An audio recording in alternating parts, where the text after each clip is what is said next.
Programme Iqbal اور قرآن میں عبداللطیف انصاری آپ کی خدمت میں حاضر ہے۔ اقبال اور قرآن کے عنوان سے اس پروگرام میں ہم علامہ اقبال کی شاعری کو قرآن مجید کی آیات کی روشنی میں دیکھتے ہیں، اور اس حوالے سے ہمارے پیش نظر حضرت ڈاکٹر غلام مصطفیٰ خان علیہ الرحمہ کی وقی کتاب اقبال اور قرآن ہوتی ہے۔ آج ہم علامہ اقبال کی شاعری کے مجموعے بانگ درا میں موجود غزلیات میں سے غزل کے شعر پر اظہار خیال کریں گے۔ علامہ اقبال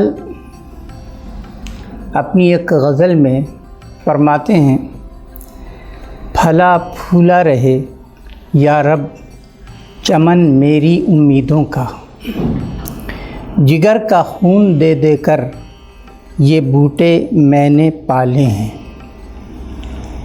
پھلا پھولا رہے، پھلا پھولا رہے کا مطلب ہے آباد رہے،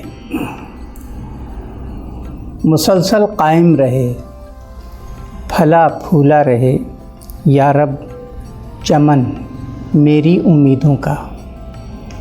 علامہ اقبال اللہ تعالیٰ سے دعا کرتے ہیں کہ اے میرے رب، میری امیدوں کا جو باغ ہے یہ مسلسل قائم رہے۔ امید دراصل کیا ہے؟ امید ایک آرزو ہے، تمنا ہے دنیا کو بدلنے کا، اپنے آپ کو بہتر بنانے کا، اپنے خوابوں اور اپنی آرزوؤں کے بر آنے اور ان کے پورا ہونے کا جو خیال ہے اسے امید کہتے ہیں۔ اقبال نے اپنے آپ سے اور اپنی قوم سے بہت سی امیدیں باندھیں۔ اقبال اپنی قوم کو، اپنی ملت کے نوجوانوں کو کامیاب ہوتا دیکھنا چاہتے ہیں، اور انہوں نے بہت سی آرزوئیں کی، بہت سی امیدیں اور امیدوں کا چراغ اپنے دل میں روشن کیا، اور انہوں نے اپنی امیدوں کے مجموعے کو اس شعر میں چمن کہا ہے۔ چمن یعنی باغ، باغ جس میں جا کر انسان کو فرحت ہوتی ہے، انسان جس میں چل کر خوشی محسوس کرتا ہے۔ اقبال کہتے ہیں کہ انہوں نے امیدوں کا جو باغ سجایا ہے، یا رب وہ پھلا پھولا رہے، سدا آباد رہے، جگر کا خون دے دے کر یہ بوٹے میں نے پالے ہیں۔ امیدوں کو اقبال نے بوٹے کہا ہے۔ بوٹے جمع ہے بوٹا کی، اور بوٹا کہتے ہیں پودے کو۔ پودے، یہ پودے میں نے اگائے ہیں اپنے اس باغ میں جو میری امیدوں کا باغ ہے، اور یہ بوٹے، یہ پودے میں نے کس طرح اگائے ہیں؟ اپنے جگر کا خون دے دے کر،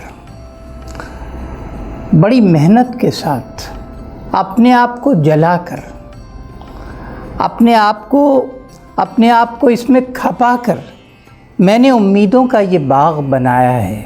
اس میں جو پودے ہیں، اے اللہ، میں نے انہیں پانی کی جگہ اپنے جگر کا خون دیا ہے۔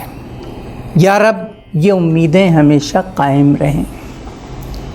اقبال اپنے نوجوانوں سے کہتے ہیں، اور نوجوانوں سے خطاب کر کے کہتے ہیں کہ نوجوان ان کی خودی کے پیغام کو اپنائیں، اور خودی میں ڈوب کر اپنے آپ میں جھانک کر وہ اس قابل بنائیں کہ دنیا میں وہ دوبارہ اپنا مقام حاصل کر سکیں، دنیا میں رہنمائی کے فرض کو انجام دے سکیں۔ اور اسی غزل میں اقبال کہتے ہیں، نہ پوچھ مجھ سے لذت خانماں برباد رہنے کی، نشیمن سینکڑوں میں نے بنا کر پھونک ڈالے ہیں۔ نہ پوچھ مجھ سے لذت خانماں برباد رہنے کی۔ خانماں برباد یعنی اپنے گھر کو برباد کر دینے کی جو عادت میں نے بنائی ہے۔ میں نے ایک گھر بنایا، اس گھر کو برباد کیا، دوسرا گھر تعمیر کیا، پھر میں نے دوسرے گھر کو برباد کیا، پھر تیسرا گھر بنایا۔ امیدوں کا یہ چراغ میں روشن کرتا رہا، ایک چراغ بجھا، میں نے دوسرا چراغ جلایا، دوسرا چراغ بجھ گیا تو میں نے تیسرا چراغ جلایا۔ نشیمن سینکڑوں میں نے بنا کر پھونک ڈالے ہیں۔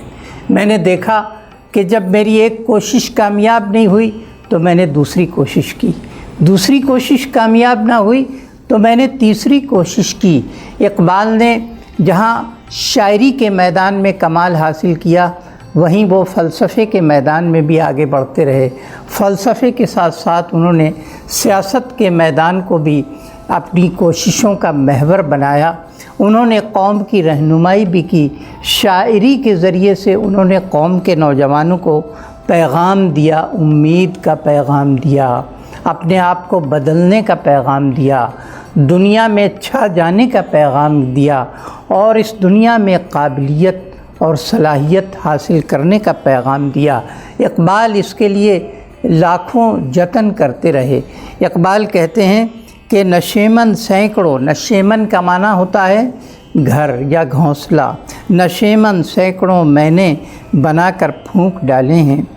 تو اب اقبال یہ کہنا چاہتے ہیں کہ میری امیدیں بر آئیں، میری امیدوں کا چراغ ہمیشہ روشن رہے اور اس چراغ سے لوگ روشنی حاصل کرتے رہیں۔ اقبال کا جو یہ خیال ہے، یہ قرآن مجید میں موجود سورۃ الملک کی آیت نمبر 23 سے ماخوذ ہمیں معلوم ہوتا ہے، جس میں اللہ تعالیٰ نے ارشاد فرمایا کہ قُلْ هُوَ الَّذِي أَنشَأَكُمْ وَجَعَلَ لَكُمُ السَّمْعَ وَالْأَبْصَارَ وَالْأَفْئِدَةَ قَلِيلًا مَا تَشْكُرُونَ۔ ترجمہ یہ ہے، حضور صلی اللہ علیہ وسلم سے اللہ تعالیٰ نے ارشاد فرمایا کہ اے رسول آپ یہ کہہ دیں کہ اللہ وہی ہے کہ جس نے تم کو اس دنیا میں نکال کر کھڑا کیا اور تمہیں کان دیے، تمہیں آنکھیں دیں، تمہیں دل دیے، مگر تم جو شکر کرنے والے ہو بہت کم ہو۔ شکر کرنے والوں کی، اللہ کا حق ماننے والوں کی تعداد بہت کم ہے۔ اللہ تعالیٰ نے تمہیں تمام صلاحیتوں سے نوازا، مگر ان صلاحیتوں کو صحیح طریقے سے استعمال کرنے والے بہت کم ہیں۔ تو اقبال یہ کہتے ہیں کہ نہ پوچھ مجھ سے لذت خانماں برباد رہنے کی، نشیمن سینکڑوں میں نے بنا کر پھونک ڈالے ہیں۔ اقبال یہ کہتے ہیں کہ میں نے ایک آرزو اپنے دل میں پیدا کی، وہ آرزو جب بر نہ آئی تو دوسری آرزو پیدا کی، پھر تیسری تمنا کی، پھر امیدوں کا ایک باغ سجایا، اور میں نے سینکڑوں گھر بنائے اور سینکڑوں گھر جلا دیے، لیکن کاش کہ ان کی امیدیں پوری ہوتیں۔ امیدوں کو پورا کرنے والے لوگ ہمیشہ کم رہے ہیں۔ اقبال اپنے ان اشعار میں اپنی قوم کو یہ پیغام دینا چاہتے ہیں کہ وہ اپنے آپ کو عمل کا عادی بنائیں۔ امیدوں کا چراغ اس لیے روشن کیا جاتا ہے تاکہ اس چراغ سے دیکھنے والے، سننے والے رہنمائی حاصل کریں۔ اقبال نے اپنے اشعار کے ذریعے قوم کو جگانے کی کوشش کی ہے۔